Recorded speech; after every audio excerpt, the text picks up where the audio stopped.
होने वाले हैं सब्जेक्ट साइकोलॉजी का क्लास 11th का ह्यूमन डेवलपमेंट। पहले ही मैंने ये chapter first and chapter second release कर चुका है। जब तक आप उस चैप्टर्स को नहीं पढ़ेंगे तब तक आपको ये चैप्टर समझ नहीं आएगा। मैं आशा करती हूँ कि आप पहले chapter first and chapter second को देखें और समझें, फिर आप थर्ड चैप्टर को आपको इजीली समझ में आएगा। और मैं ये भी चाहती हूँ कि जो भी बच्चे अगर मेरा ये वीडियो देख रहे हैं या जो भी मेरी बात को उनको समझ आ रही है, तो आप कृपया मुझे कमेंट्स करके बताइए और मैं आप लोगों के लिए ऐसे ही और भी नए नए सब्जेक्ट्स के वीडियोस बनाती रहूँगी। तो लेट्स स्टार्ट क्लास 11th के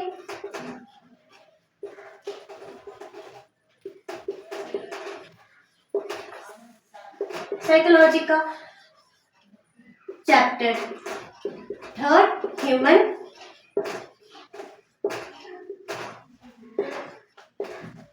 development. So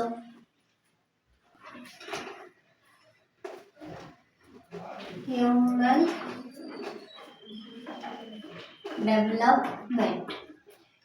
development मीन्स हम इसमें पूरे ह्यूमन के डेवलपमेंट के बारे में बात की जाएगी। ओवरऑल ह्यूमंस का डेवलपमेंट कैसे क्या क्या चीज़ें ज़रूरी है, सब कुछ हम इस चैप्टर के बारे में पढ़ेंगे। ह्यूमन डेवलपमेंट मीन्स जिसमें हमारा ये एक लाइफ लॉन्ग प्रोसेस है। मीन्स हमारे जन्म से लेकर हमारे डेथ तक हर एक स्टेजेस पे हमने क्या सीखा, क्या समझा, हमारी प्रोसेस कैसे हुई, या हमारा इन्वायरमेंट कैसा था, हमारी सोसाइटी कैसी थी, हमारा थॉट्स कैसा था, हमारा इमोशंस कैसा था, क्या कुछ हमने अचीव किया या हम क्या चीज़ें हमने छोड़ी, ये सब कुछ पूरा ओवरऑल ह्यूमन डेवलपमेंट के बारे में हम पढ़ेंगे।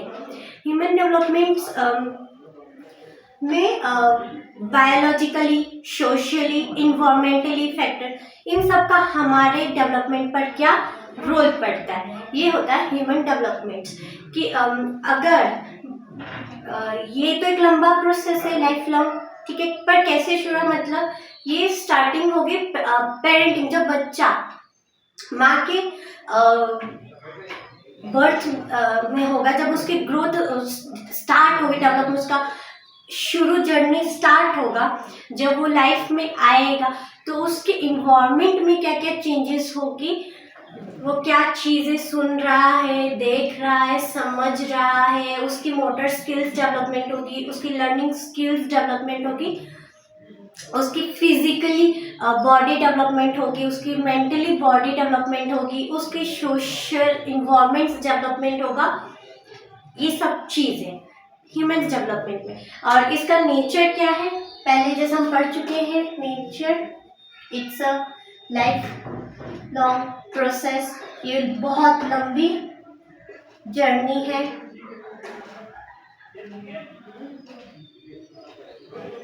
ठीक, सेकेंड है multi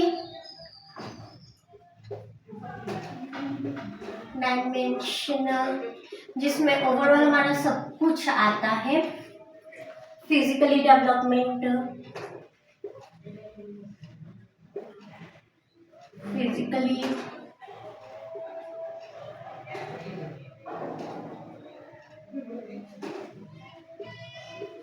physically development, कॉन्जिगेटिव development,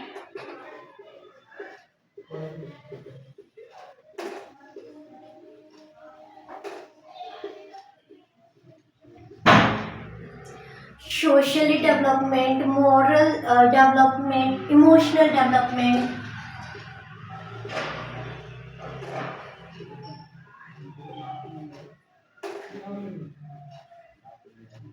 emotional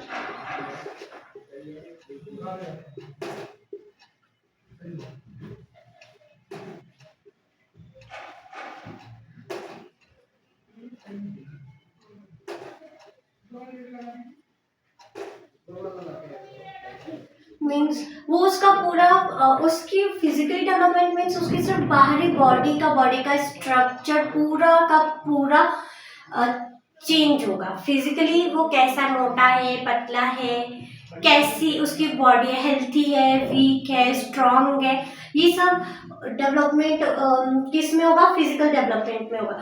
कॉन्जिगेटिव development में मतलब उसका बिहेवियर, उसका नेचर, उसका सब उसका बिहेवियर चेंज होगा। पहले हम कैसे बात करते थे, अब कैसे बात किए, या उसका नेचर चेंज होगा।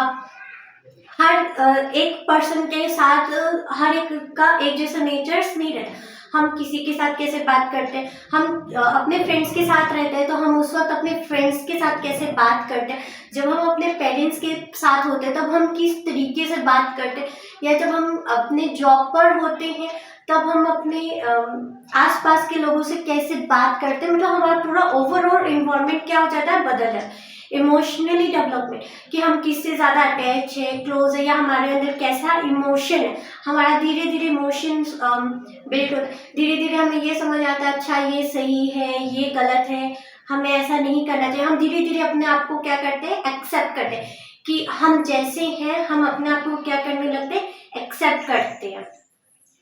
और सोशली डेवलपमेंट में तो पूरा ओवरऑल हमारे पूरे एक का रोल नहीं होता, मीन्स ये इनडायरेक्टली हमारी पूरी सोसाइटी का सोशली डेवलपमेंट होता है। मीन्स जैसे हम अपने सोशल, जैसे हम बाहर की दुनिया को जैसे जानेंगे तो उनका पॉइंट ऑफ व्यू हमारे पॉइंट ऑफ व्यू से कितना अलग होगा, वो किस तरीके से सोचते हैं, किस तरीके से काम करते हैं, वो भी हमारे ऊपर पूरा उनका क्या पड़ता है, इम्पैक्ट पड़ता है। हम उनको जैसे ऑब्जर्व करते हैं, उनको देखते हैं, अच्छा वो तो कैसे उससे बात कर रहा है। कोई लोग ऐसे मिलेंगे जो हमेशा जज करते रहेंगे। मॉरल डेवलपमेंट मीन्स हमारे खुद के एथिक्स, कि हमें हमारे ऊपर कितना कंट्रोल है, हमारा क्या रूल्स है, रेगुलेशन, हम अपने आप को साथ में लेके चलेंगे, हम कितना पॉजिटिविटी में रहेंगे, ये सब चीज़ें आएंगी, ये सब चीज़ें ओके ह्यूमन्स डेवलपमेंट में। फिर एक होता है कॉन्टिन्यूअस प्रोसेस, मीन्स ये सब चीज़ें हमारे लाइफ में कंटिन्यूस ही चलेगा, ये ब्रेक डाउन हो ही नहीं सकता। मीन्स हमारी सोसाइटी का हम पर इफेक्ट पड़ेगा ही पड़ेगा, हमारा फिजिकल पे इफेक्ट पड़ेगा ही पड़ेगा, हमारे इमोशन पे भी इफेक्ट पड़ेगा ही पड़ेगा। ये एक लंबा प्रोसेस चलता रहेगा। इंडिविजुअल डिफरेंसेस है एक, देन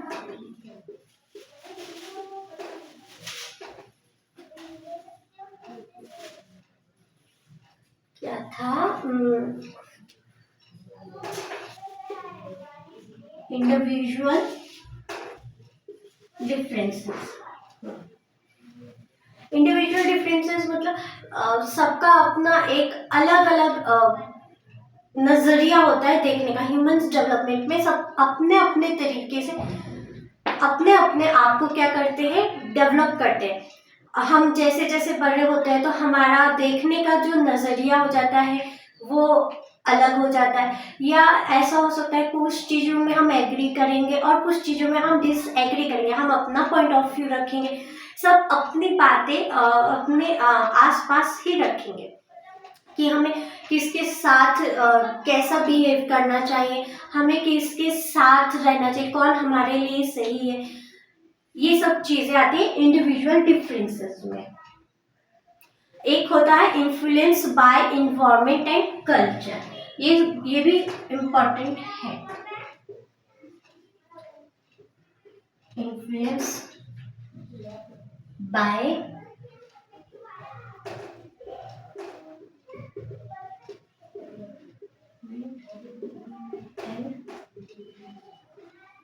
कल्चर, ये भी हमारा रोल है डेवलपमेंट का एक प्रोसेस। इन्वायरमेंट हमारे आसपास का इन्वायरमेंट और हमारा कल्चर, हमारा इन्वायरमेंट कैसा है, कोई अच्छा मतलब अच्छा है, रिच है, कोई पुअर है, कोई मिडल है।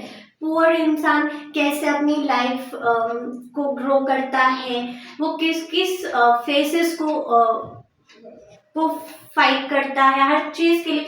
एक गरीब इंसान हर चीज़ के लिए क्या करता है, लड़। रिच पीपल उनके पास हालांकि सब कुछ होता है पर कुछ चीज़ें उनके पास भी नहीं होती। और होते हैं मिडिल पीपल मीन्स वो दोनों को अपनी लाइफ को क्या करते हैं एकदम स्मूथली बराबर चलाते हैं कि उनको ये पता है कि हमें क्या करना है, हमें कितने खर्चों में अपने घर को संभालना है, इतना खर्चा हमारे घर के लिए, इतना खर्चा हमारे वो अपनी ओवरऑल डेवलप चीज़ों को मैनेज करता है कि वो अपने हिसाब से काम करता है। और हमारा कल्चर, हमारा इंडिया में बहुत सारे कल्चर्स है, एक कल्चर तो है नहीं, हमारे बहुत सारे ही कल्चर्स हैं। तो हमारा पूरा बिहेवियर कि जब कोई फेस्टिवल होता है तो तब का माहौल कैसा होता है, सबके ऊपर सबको अपने अपने उसके ऊपर क्या आस्था होता है, विश्वास होता है, सब अपने रिलीजन को क्या करते हैं, फॉलो करते हैं। नेक्स्ट आता है डेवलपमेंट, ह्यूमन डेवलपमेंट में ये भी इंपॉर्टेंट स्टेजेस, कितने फेसेस होते हैं। पहला तो पेरेंटिंग स्टाइल, जब बच्चा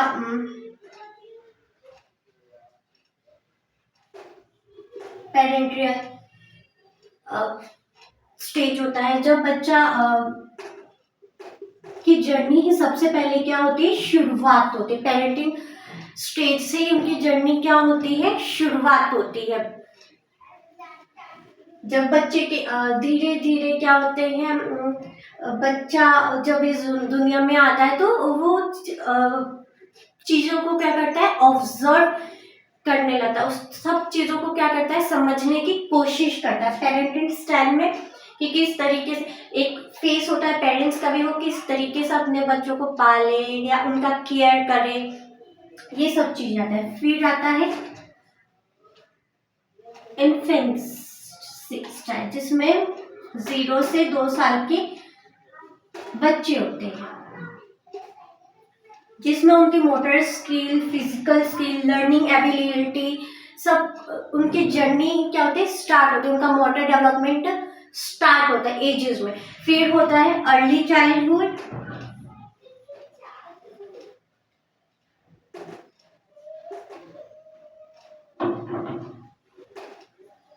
फिर है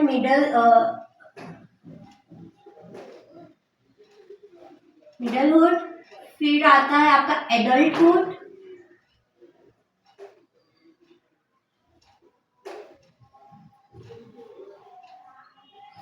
फिर आपका आता है old age, last stage old age. Early में धीरे धीरे बच्चे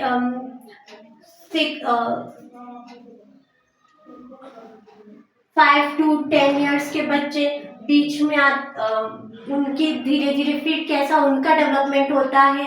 फिर उसके बीच वाले बच्चे जो 12 साल से या 14 साल के बच्चों, 12 से 15 साल के बच्चों का कैसा वो स्टेज होता है ग्रोथ का, लर्निंग उनकी प्रोसेस कैसे होते हैं।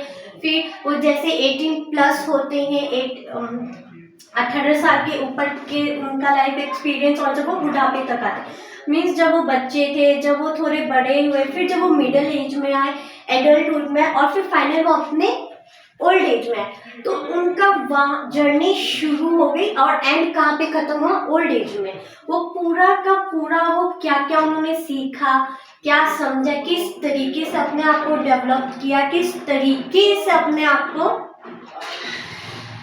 एक्सप्रेस करा, हर चीज ओवरऑल उसमें बताया गया। एक आता है फैक्टर्स कि इसके ह्यूमन डेवलपमेंट्स में फैक्टर्स क्या है।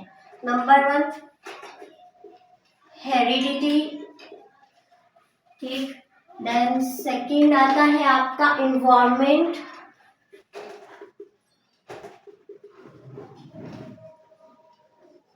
थर्ड आता है आपका nutrition and health,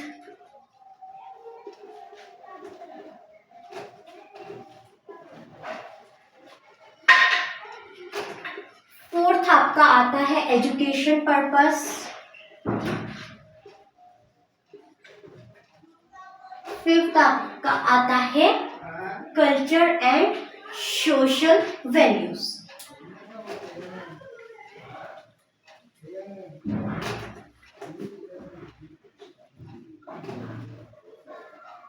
heredity means हमारे जीन्स, कुछ चीजें हमारे जीन्स से आती, जो अगर मान लो कि पहले अगर आपके फैमिली मेम्बर में ना किसी को भी कोई भी डिजीजेज है तो बाय बर्थ वो आपके बच्चों को क्या हो सकता है, उसके जीन में आ सकती है। तो और इन्वायरमेंट, जाहिर सी बात है हमारे आसपास का इन्वायरमेंट हम पे सबसे ज़्यादा इम्पैक्ट डालता है, वो भी डायरेक्टली या तो इनडायरेक्टली वो आपका इन्वायरमेंट पे इम्पैक्ट डालेगा ही। जैसे अगर आपका माहौल ही अच्छा नहीं है तो जो आपकी ग्रोथ होगी वो भी आपकी अच्छी नहीं होगी। अगर आपका माहौल पॉजिटिव वे में है तो आपका ग्रोथ क्या होगा, पॉजिटिव वे में। अगर जहाँ पे सिर्फ लड़ाई झगड़े मर्डर सब चीज़ पूरी गलत ही काम चल रहा है तो वो चीज़ उनके लिए क्या हो जाएगी, कॉमन हो जाएगी। वो देखेंगे बोलेंगे ये तो भाई कॉमन है। बट अगर दूसरे में ऐसे देखेंगे कि किस तरीके से अपने आप को प्रोटेक्ट करना है, अब नेचर को भी हार्म ना हो या सोसाइटी को भी हार्म ना हो और अपने आप को भी क्या करना है, डेवलपमेंट करना है, तो दोनों का कितना ही बड़ा ज़्यादा डिफरेंसेस हो गया। एक तरफ जो पूरे नेगेटिव वे में जिनको कोई फर्क नहीं पड़ता और एक तरफ जिनको हर चीज़ से फर्क पड़ता है। और न्यूट्रिशन और हेल्थ तो हमारे लिए सबसे ज़्यादा ही इम्पॉर्टेंट है। इसके बिना तो हमारा प्रॉपर डाइट्स, प्रॉपर न्यूट्रिशन होना चाहिए। अगर हम हेल्थी रहेंगे तो हम अपना काम बहुत आसानी से कर सकते हैं क्योंकि उससे हमारे को एनर्जी मिलेगी, काम करने का एक ताकत मिलेगी। और अगर हमारी हेल्थ ही अच्छी नहीं रहेगी, हम डेली बिस्तर पे बैठेंगे तो हमारा कोई भी काम हो नहीं पाएगा। हमारी हेल्थ अच्छी नहीं रहेगी, हमारा मूड स्विंग्स होंगे अब जो कि बहुत ही हार्मफुल है, बहुत स्ट्रेसफुल जिंदगी हो जाए। एजुकेशन ऑब्वियसली हमारे लिए पर्पस, हम एजुकेशन बहुत ही ज़्यादा ज़रूरी है। और फर्क पता है, कल्चर एंड सोशल वैल्यूज। हम कुछ लोग ऐसा होते हैं ना कि हमारे समाज में ऐसा नहीं करना वैसा नहीं करना, तो ये भी एक डेवलपमेंट है। कुछ वैल्यूज तो ठीक है, मानते परंपराएं की है, उनको हमें फॉलो करना चाहिए, बट ऐसा भी नहीं है कि हम उसको कुछ ज़्यादा ही डीप में ले जाए। जब भी हम कोई चीज़ करते हैं तो उसके पीछे कोई ना कोई कारण तो होता ही। तो ये सारी चीज़ें हमारी हेल्प करती है पूरी ओवरऑल ह्यूमन डेवलपमेंट में। इन सबका इम्पॉर्टेंट रोल है, क्या पर्पस है, क्या गोल है, एम है, फीचर्स है। ह्यूमन डेवलपमेंट में हमारी ग्रोथ ही हो रही है, हमारा अभी भी डेवलपमेंट हो रहा है। हमारे बायोलॉजिकली हम ग्रोथ कर रहे हैं, सोशली ग्रोथ कर रहे हैं। हम अभी तक ही क्या करते आ रहे हैं, अपने आप को क्या कर रहे हैं, डेवलप कर रहे हैं, अपने आप को पहचान रहे हैं, हम अपनी काबिलियत को पहचान रहे हैं कि हम क्या क्या कर सकते हैं, क्या नहीं कर सकते, ये सब। ओके, थैंक यू आज के लिए। सो प्लीज़ कमेंट करके बताइएगा, like and share. Thank you so much.